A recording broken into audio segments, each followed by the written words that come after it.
সময় আমাদের চোখের সামনে যে সত্যিটা থাকে তা আসলে সত্যি হয় না।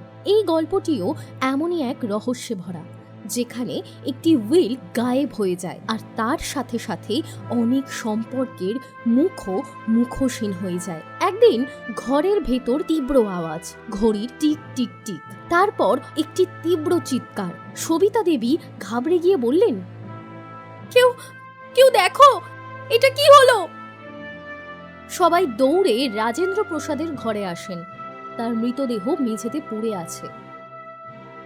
বাবার কি হলো? পুলিশকে ডাকো।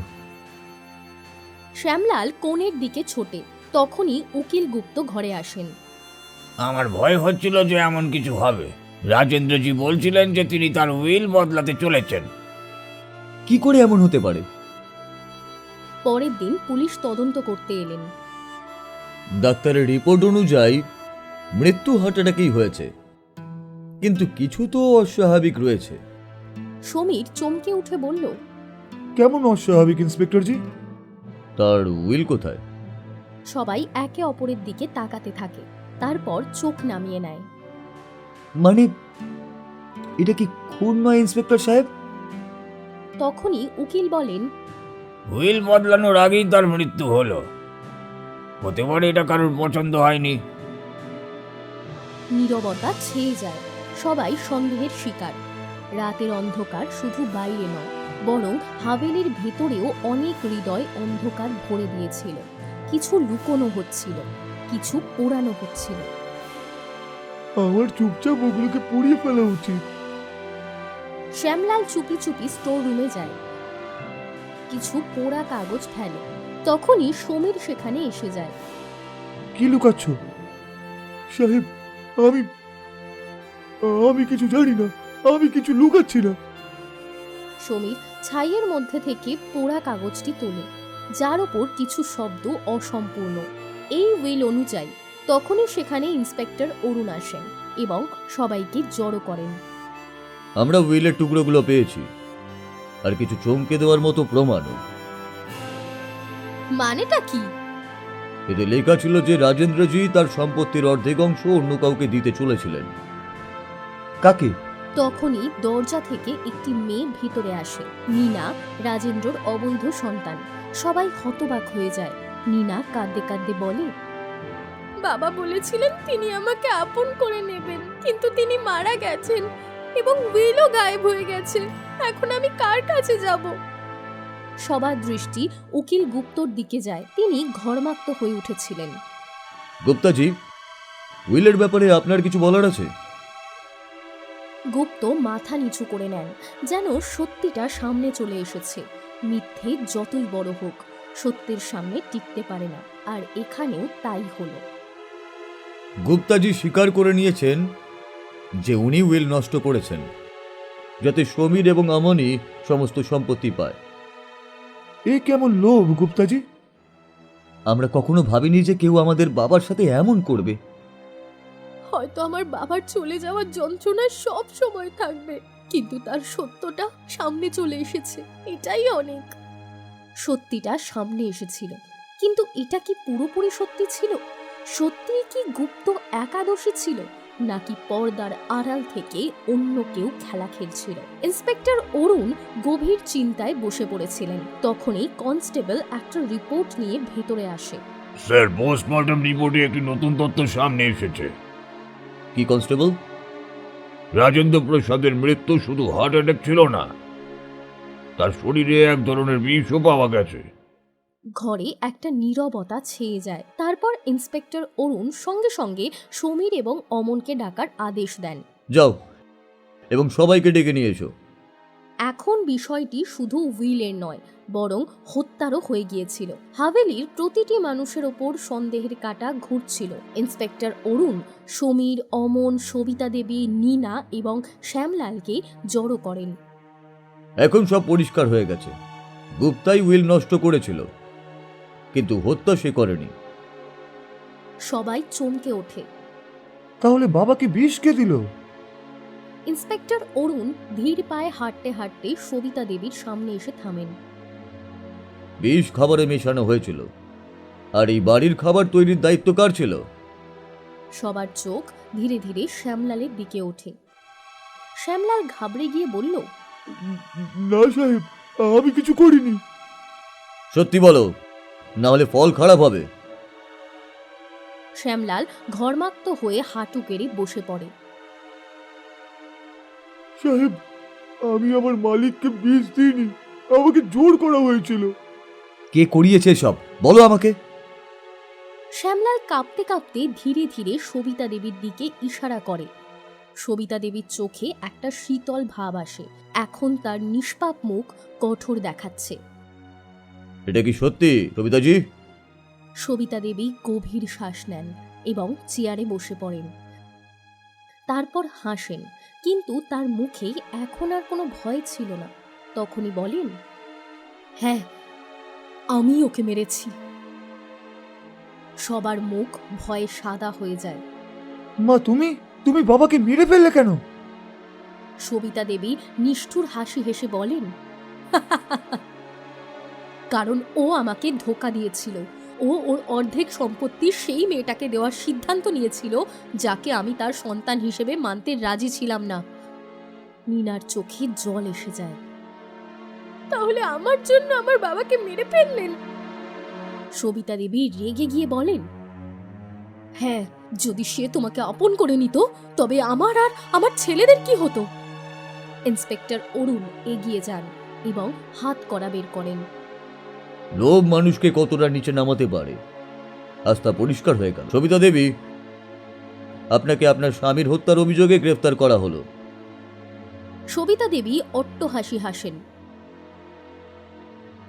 অবশেষে বিচার হলো। সবিতা দেবীর যাবজ্জীবন কারাদণ্ড হলো। উকিল গুপ্ত উইল নষ্ট করা এবং প্রতারণার জন্য শাস্তি পেলেন। কিন্তু এটাই কি শেষ ছিল? কিছুদিন পর নীনা, বাবা যা চেয়েছিলেন তা এখন হবে। আমাদের অর্ধেক সম্পত্তি তোমার। আমার সম্পত্তি চাই না, আমার শুধু আমার বাবার নাম চাই। তুমি আমাদের পরিবারের অংশ, এই সত্যিটা এখন কেউই বদলাতে পারবে না। তিনজন একে অপরের দিকে তাকান, তারপর ধীরে ধীরে হাভেলির দিকে এগিয়ে যান। হ্যাঁ দাদা, প্রতিটি অন্ধকার রাতের পর একটা নতুন সকাল আসে। হ্যাঁ বোন, তুমি ঠিক বলেছ।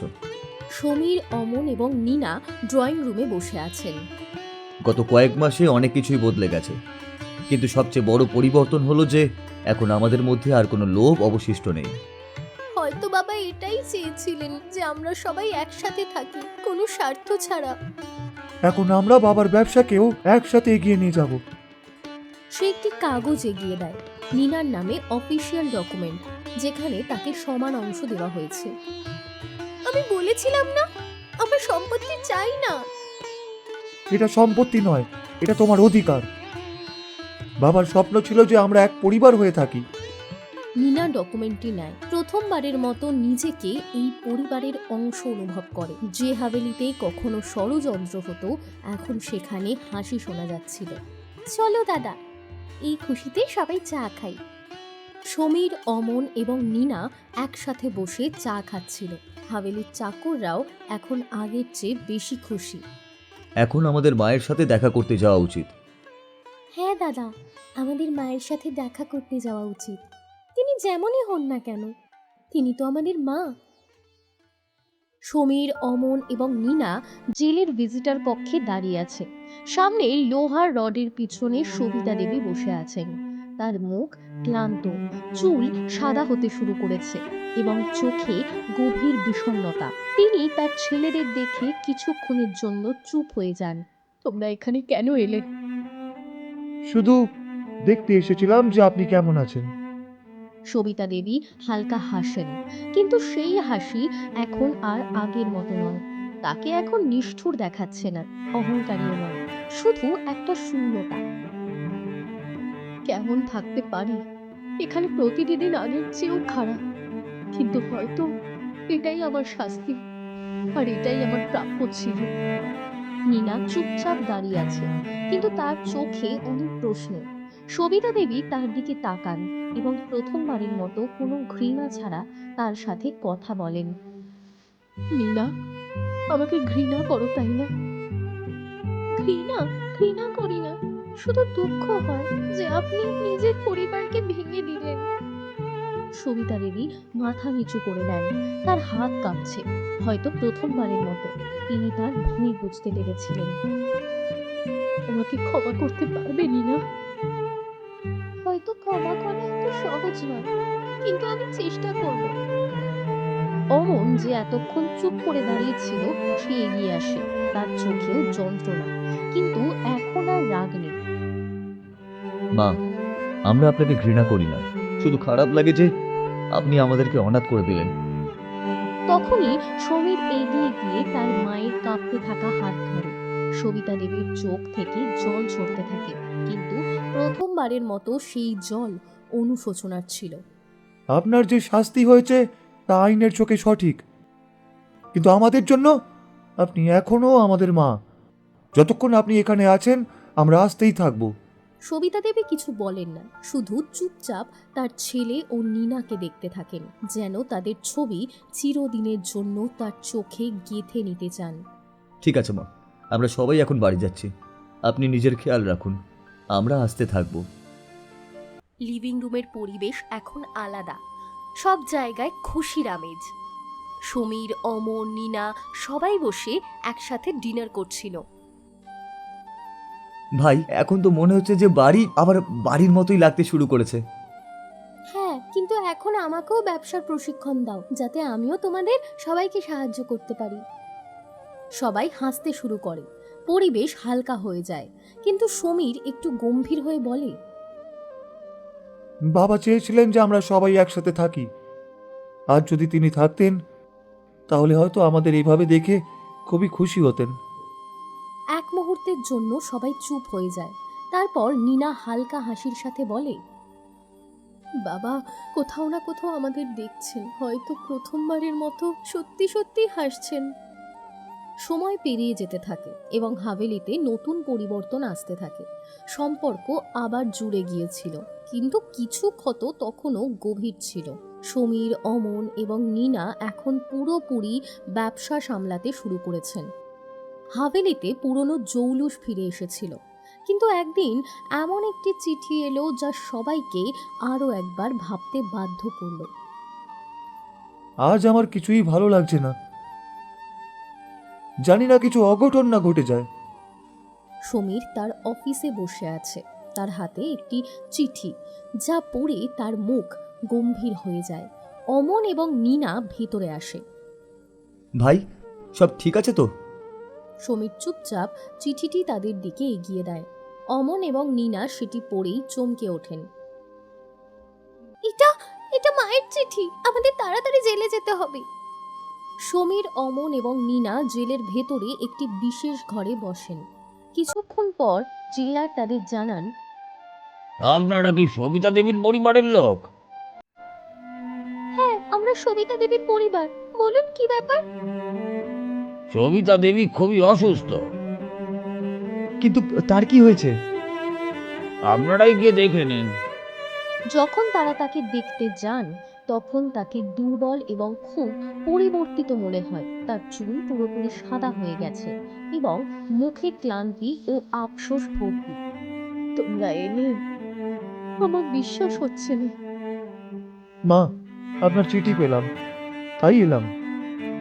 হয়তো আর বেশি সময় নেই, শুধু তোমাদের কাছে শেষ অনুরোধ ছিল। আমি যা করেছি তার কোনো ক্ষমা নেই, কিন্তু আমার শেষ সময় কি আমি আমার বাড়ি যাওয়ার সুযোগ পাবো? ঘরে একটা গভীর নীরবতা ছেয়ে যায়। সমীর, অমন এবং নীনা একে অপরের দিকে তাকান। এই সিদ্ধান্ত সহজ ছিল না। তখনই সমীর বলেন, আমাদের জেলার সাহেবের সাথে কথা বলতে হবে। জেলার সবিতা দেবীকে বাড়ি নিয়ে যাওয়ার জন্য বলে দেন। সবিতা দেবী জেল থেকে মেডিকেল প্যারোলে মুক্তি পান। তিনি শেষবারের মতো নিজের হাভেলিতে ফিরলেন। আমাকে ক্ষমা করে দাও সবাই। দুর্বল হওয়া সত্ত্বেও যখন তিনি হাভেলির দরজায় স্পর্শ করলেন, তখন তার চোখের জল এলো। তিনি ধীরে ধীরে ভেতরে এলেন এবং চারিদিক দেখতে লাগলেন, যেন সব কিছুকে নিজের স্মৃতিতে ধরে রাখতে চান। এখন আপনার কোনো কিছু চিন্তা করার দরকার নেই, শুধু বিশ্রাম করুন। না, আমার কাছে এসো। সবিতা দেবীর চোখ থেকে জল ঝরতে শুরু করে। তিনি নীনার হাত শক্ত করে ধরেন। হয়তো প্রথমবারের মতো তিনি তাকে সত্যি সত্যি নিজের মেয়ে মনে করছিলেন। চলো সবাই, এখন বিশ্রাম করো, অনেক রাত হয়ে গেছে। সবাই নিজের নিজের ঘরে বিশ্রাম করতে যান। পরের দিন সকালে হাভেলির ভেতরে উত্তেজনা শুরু হলো। সবিতা দেবী এখন আর এই দুনিয়াতে নেই। দাদা, দেখুন মায়ের কি হলো, সবাই তাড়াতাড়ি আসুন। সবাই এলেন। সবিতা দেবীর বালিশের পাশে একটা চিঠি পাওয়া গেল। আরে এটা কি? মনে হচ্ছে মা আমাদের জন্য কিছু লিখে গেছেন। সেই চিঠিতে লেখা ছিল যে তার শেষকৃত্য যেন তার স্বামী রাজেন্দ্র প্রসাদের কাছে করা হয়। মা, আপনি আমাদের ছেড়ে চলে গেলেন? সমীর, অমল এবং নীনা মিলে তার শেষ ইচ্ছা পূরণ করলেন। শেষকৃত্যের পর যখন তিনজন আবার হাভেলিতে ফেরেন, তখন হাভেলিতে খুব নীরবতা ছিল।